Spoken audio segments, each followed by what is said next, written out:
common injury, a very common injury associated with running and specifically training for the marathon. And this time of the year, which is right around September, where people are amping up their marathon training for the New York City Marathon, you see a lot of people come in here with various injuries. One of the most common injuries that I tend to see is what we call ITB Syndrome, iliotibial band syndrome, which is basically a band of fascia that will kind of start up here in your glute area and then run down over your greater trochanter and then come down and insert into the knee.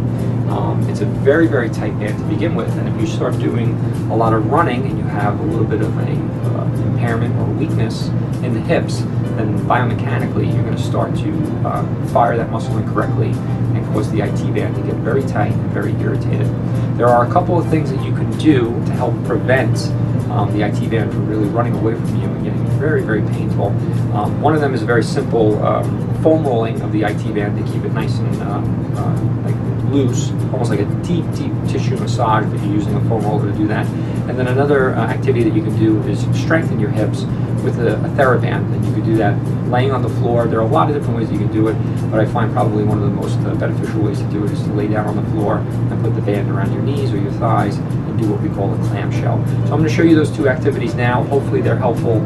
If you are running and you're having some issues in that lateral aspect of your thigh and the IT band area, you could try these two activities and see if that helps to kind of calm down some of your symptoms. If you're not having any relief or and you're cutting back your running for a little bit and doing these activities, it's always good to get in to see your therapist or a therapist to get evaluated and see specifically what weaknesses you have in the hip and what type of muscle imbalances or fascia impairments you have so they can be worked on manually. So here's the first activity. It's just basically the foam rolling. You put the foam roller down, you put the impaired leg, the IT band, the impaired IT band on the foam roller. I like to do it like this. Straighten out your bottom leg, cross your top leg over the bottom leg. Keep your hands on the floor so you have some good balance and some good stability. And you can also take some weight off of the IT band. Sometimes it's extremely painful to do this, so you have to really, maybe lift up your body and kind of just gently ease into it. You would roll just below your hip to right above your knee. You walk your hands out like this. You can even let your bottom leg come off the floor, and then you roll down. I like to have my patients do it about 5 to 10 times, nice and slow, and you should feel some soreness with this. If you don't, you're probably not on the IT band. All right, so that's the first exercise that you can do on your own, and you can do it 2 to 3 times a day. I wouldn't do it more than that.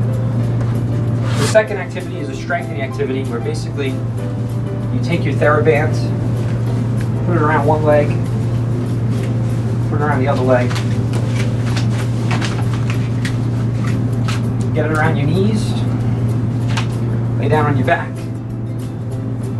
feet together, just open and close slowly. 2 sets of 12 to 15 of these a day.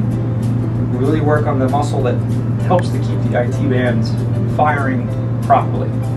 You can also add in an isometric hold and a bridge. Up and down slowly. And you can really feel the burn when you do that.